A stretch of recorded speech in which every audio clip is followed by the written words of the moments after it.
Badly Drawn Boy, il pezzo si chiama Silent Sigh, è un pezzo del 2002. Ci sono 2 mail che sono appena arrivate e mi pareva interessante leggere. È evidente, scrive Agostino da Genova, e il passato ne è ricco, che in periodi di gravi crisi come quello che attualmente l'Europa sta attraversando, le spinte indipendentiste si manifestano con forte intensità.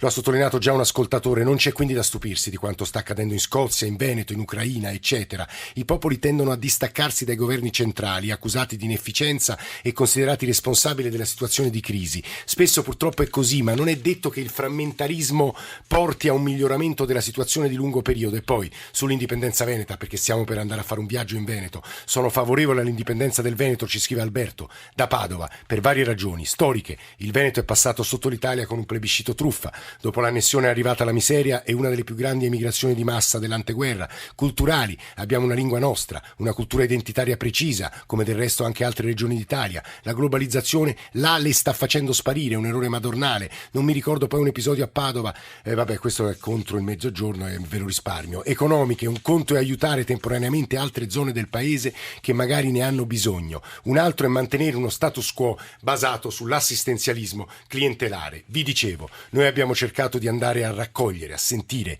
gli umori nel cosiddetto Veneto profondo, e adesso sentiamoci assieme questo piccolo viaggio di Nicola Ramadori. L'italiano, il popolo italiano, mi dispiace, ma non esiste. Quali sono gli italiani che oggi si riconoscono in questo Stato? E vogliamo rappresentarci noi come Veneto? Il nostro è un movimento politico che vuole portare il Veneto ad essere uno Stato indipendente. Io ho la carta di identità italiana, ma io sono veneto, io mi sento un cittadino veneto. Non vogliono essere chiamati né venetisti né secessionisti, si definiscono l'unione dei movimenti indipendentisti, sono i leader di Noi Veneto Indipendente.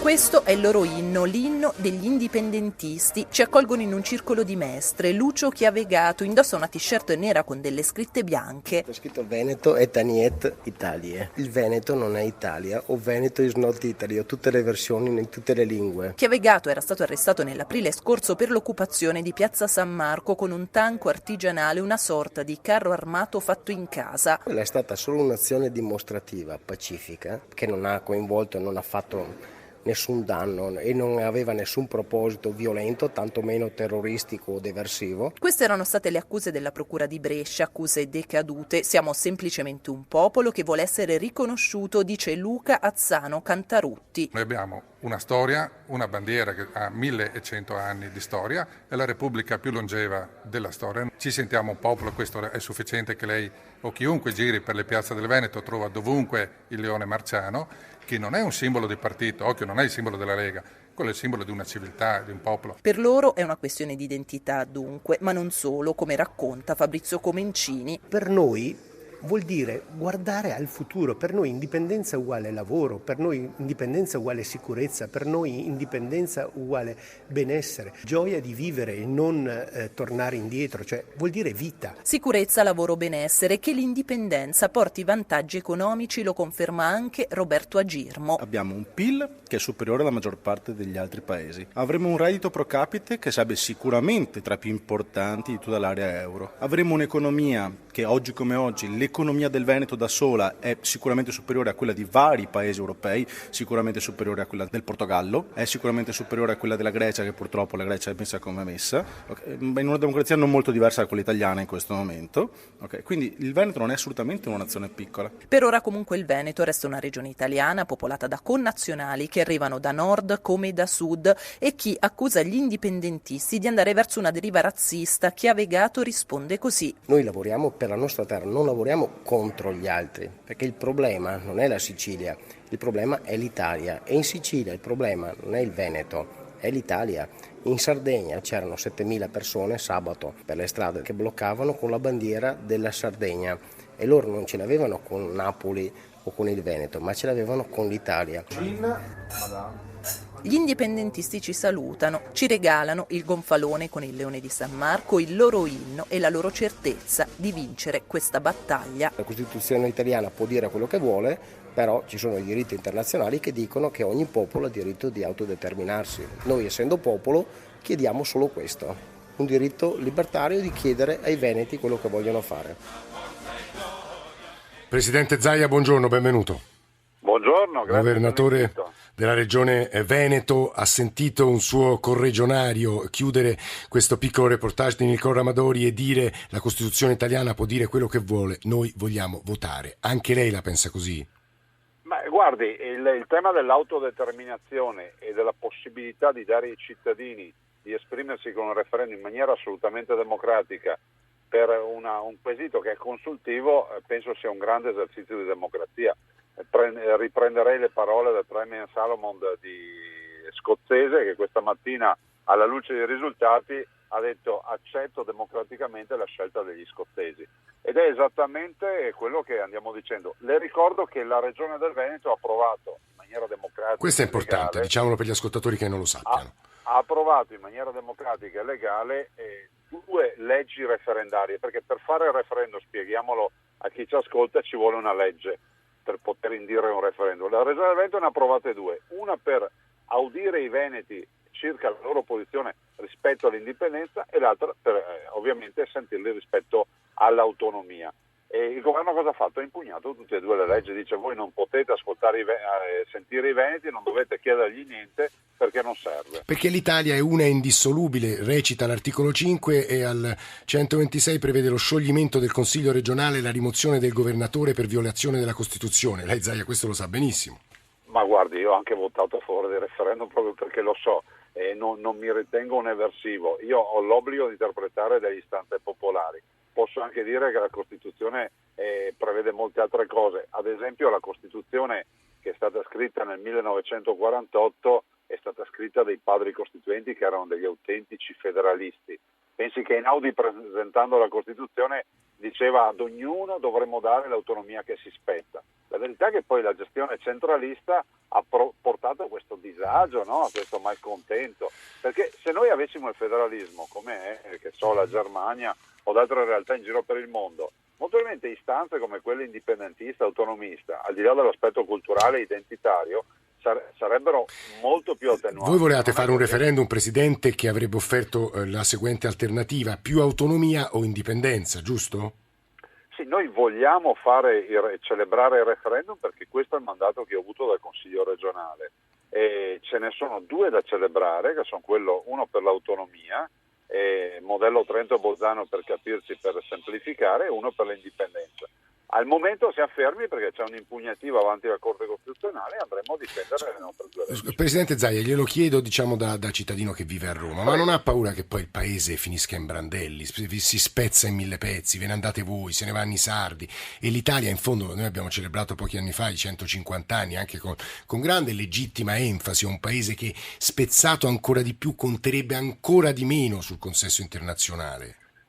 Guardi, le potrei rispondere con la soluzione per tutti i mali.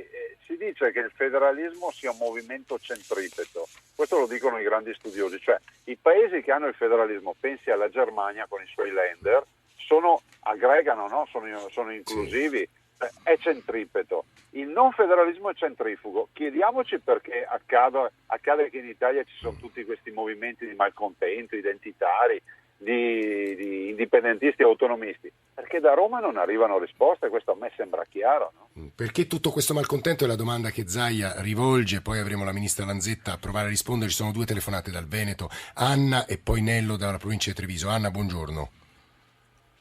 Anna, ci sente? Sì, voi mi sentite? Sì, può andare. Buongiorno a tutti. Buongiorno. Buongiorno a lei, Presidente. Il Presidente ha fatto una domanda e io mi chiedo, da Roma non vengono risposte, come se Roma fosse l'altro. Tant'è vero che questa idea è passata nei Veneti, ma non solamente nei Veneti. Si parla di loro, noi siamo qui e loro. Questi loro sono quelli che molti veneti non votano, non vogliono andare a votare perché tanto non cambia niente, e facendo così rinunciano al diritto che hanno di partecipare. Chiudo la parentesi. Io ho chiamato prima perché vorrei dar voce a tutti i veneti, che sono la maggioranza, che pensano che bisogna lavorare per il paese senza avere idee di indipendentismo. Nei mesi scorsi si è svolto un referendum burla, indetto non so da chi, che chiedeva al popolo veneto voleva staccarsi dall'Italia, se voleva essere indipendente. Sì, me lo ricordo. Ecco, solamente la minoranza dei veneti sono andati a votare, appunto perché era una burla. No, Anna, è stata chiarissima. Mi permetta, noi veneti desideriamo lavorare per il paese, non dimenticando il principio di solidarietà, di sussidiarietà, che invece molte persone mettono nel cassetto e guardano ai propri piccoli interessi. Solidarietà, ha detto Anna. Nello, immagino che la pensi in maniera diversa. Nello, buongiorno, dalla provincia di Treviso. Sì, buongiorno. Allora, io per quanto riguarda la solidarietà va bene. Io sono della provincia di Treviso di Conegliano, probabilmente molto vicino a dove è nato il ministro Zaia. Ho fatto la scuola enologica, forse come ha fatto Zaia. Adesso sono impegnato in un lavoro come agente di commercio, quindi sono vita individuale e sono strozzato. Allora, diceva bene l'ascoltatore di prima di Latina che è inutile tartassare il popolo che o la gente che produce e lavora, prima o poi chiaro che nascono questi sentimenti di indipendentismo. Allora io dico, parliamo tanto fra di noi, con i miei clienti, sentiamo questo discorso del Veneto Stato, Veneto che è stato approvato come legge il referendum, che però si doveva capire che data farlo e reperire i fondi che ho sentito sono 14 milioni di euro, sì. Questo volevo chiedere al ministro Zaia. E poi volevo dire, tanti vedono come il Veneto Stato come una salvezza. Io è l'unica salvezza che vedo. Lo voglio essere. No, lo ha fatto, insomma, ha espresso con grande chiarezza. È l'unica salvezza che vedo diventare come un'Austria. Sì, Un'Austria paga il suo punto di vista. E prima di tornare, sì, veloce se ci riesce. Sì. Cosa? Paghiamo, in base a dei dati ufficiali, paghiamo il 57% di tasse. Io su 100 euro devo darne 57 allo Stato. Guardi che anche noi romani paghiamo il 57% di tasse, non facciamo una discorsa regionale. Professor Fedele, un'ultima un'osservazione rispetto a quanto ha sentito da Zaia, per poi far chiudere Zaia questa parte di trasmissione. Professor Fedele qui accanto a me studia i fenomeni politici di tutta Europa, in particolare i federalismi. Professore. C'è federalismo e federalismo e dobbiamo intenderci sulle parole. Ad esempio, il federalismo fiscale è un processo che si è cercato di introdurre e che per la sua complessità non sta ancora dando i risultati attesi. Le esigenze di alcuni territori, il Veneto in testa, sono pienamente legittime. La pressione che lo Stato centrale fa sulle aree locali non è procrastinabile. L'idea che queste difficoltà possano essere risolte con cosiddetti referendum sul diritto all'autodeterminazione è ridicola, perché non si decide niente. Un referendum non decide, avvia un processo che non si sa poi che esito può avere in conclusione. L'ha convinta il professor Fedele, governatore Zaia? Ma guardi, ha detto le cose che ho detto io, cioè nel senso che il referendum è consultivo, però avvia un processo, quindi siamo d'accordo su questo. Il vero tema è il tema delle risposte, per rispondere anche all'ascoltatrice, sì. La signora che ha chiamato.